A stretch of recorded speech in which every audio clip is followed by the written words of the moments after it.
നമസ്കാരം പ്രിയമുള്ളവരെ, ആസാദിയുടെ global news ഡെസ്കിലേക്ക് എല്ലാ മാന്യ പ്രേക്ഷകരെയും സ്വാഗതം ചെയ്യുകയാണ്. യൂട്യൂബിൽ ക്രിസ്തീയ വിശ്വാസത്തെ സംബന്ധിക്കുന്ന പോസ്റ്റുകൾ ഇട്ടതിന്റെ പേരിൽ ഒരു ചെറുപ്പക്കാരൻ കഴിഞ്ഞ വർഷം അറസ്റ്റിലായി. ഏതാണ്ട് ഒരു 6-7 മാസമായിട്ട് അദ്ദേഹം ജയിലിലായിരുന്നു. ട്രയൽ കോടതി വ്യവഹാരത്തെ നേരിടുകയായിരുന്നു. അതിന്റെ വിധി വന്നിരിക്കുന്നു. 5 വർഷം കഠിന തടവും കഠിനമാകുന്ന ലേബർ, ഹാർഡ് ലേബർ, ഇത് രണ്ടുമാണ് ശിക്ഷ വിധിച്ചിരിക്കുന്നത്. ഈജിപ്തിലാണ് സംഭവം. നമുക്കറിയാം, ഈജിപ്തിൽ ക്രിസ്തീയ വിശ്വാസത്തിന് വലിയ പ്രതിസന്ധികൾ നേരിടുന്ന ഒരു രാജ്യമാണ്. ഈജിപ്തിലെ ഒരു യൂട്യൂബർ 1 ലക്ഷത്തോളം സബ്സ്ക്രിപ്ഷനുള്ള കോപ്റ്റിക് ക്രിസ്ത്യൻ ആകുന്ന ഒരു യൂട്യൂബർ. കോപ്റ്റിക് ക്രിസ്ത്യൻ എന്ന് പറയുമ്പോൾ ഓർത്തഡോക്സ് പാരമ്പര്യത്തിലുള്ള ഒരു പുരാതന ഈസ്റ്റേൺ സഭയാണ്. ഇദ്ദേഹം ചെയ്തുകൊണ്ടിരുന്നത് ക്രിസ്തീയ വിശ്വാസത്തിന് എതിരായി വരുന്ന വാർത്തകൾ, വീഡിയോകൾ, ഇത്തരം വീഡിയോകൾക്ക് പ്രതികരണ വീഡിയോകൾ നടത്തുക, മറുപടി കൊടുക്കുക, ഇത്തരത്തിലുള്ള കാര്യങ്ങളാണ് ഈ ചെറുപ്പക്കാരൻ ചെയ്തുകൊണ്ടിരുന്നത്. അദ്ദേഹം ഒരു ക്രിസ്ത്യൻ അപ്പോളജിസ്റ്റ് ആയിരുന്നു.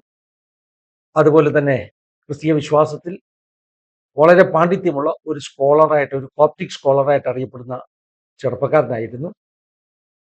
അദ്ദേഹത്തിനാണ് ഇപ്പോൾ 5 വർഷത്തെ കഠിന തടവിനുള്ള ശിക്ഷ ലഭിച്ചിരിക്കുന്നത്.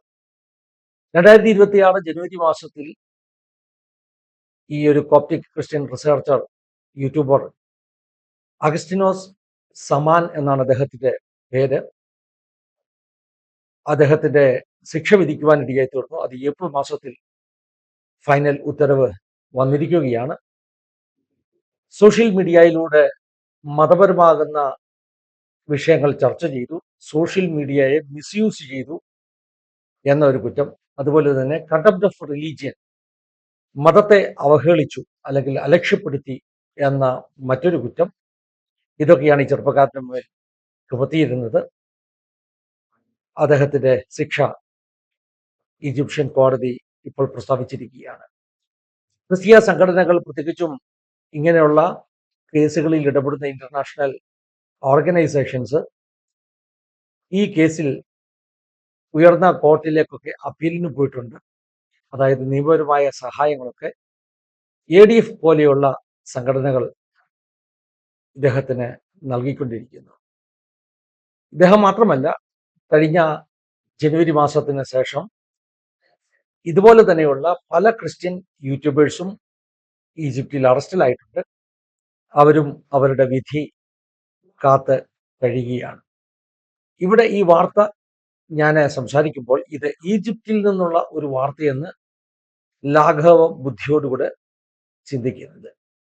അതിന് അപ്പുറമായി ഭാരതത്തിലെയും ചില സംസ്ഥാനങ്ങളിൽ സോഷ്യൽ മീഡിയയിലൂടെ മതപ്രചരണം നടത്തുന്നു എന്ന കുറ്റം ആരോപിച്ച് ആളുകൾക്കെതിരെ നടപടിയെടുക്കുവാൻ കഴിയുന്ന വിധത്തിലുള്ള നിയമങ്ങൾ പാസാക്കിയത് നേരത്തെ തന്നെ ആസാദിയുടെ ഗ്ലോബൽ ന്യൂസ് ഡെസ്കിലൂടെ നമ്മൾ ചർച്ച ചെയ്തിരുന്നു.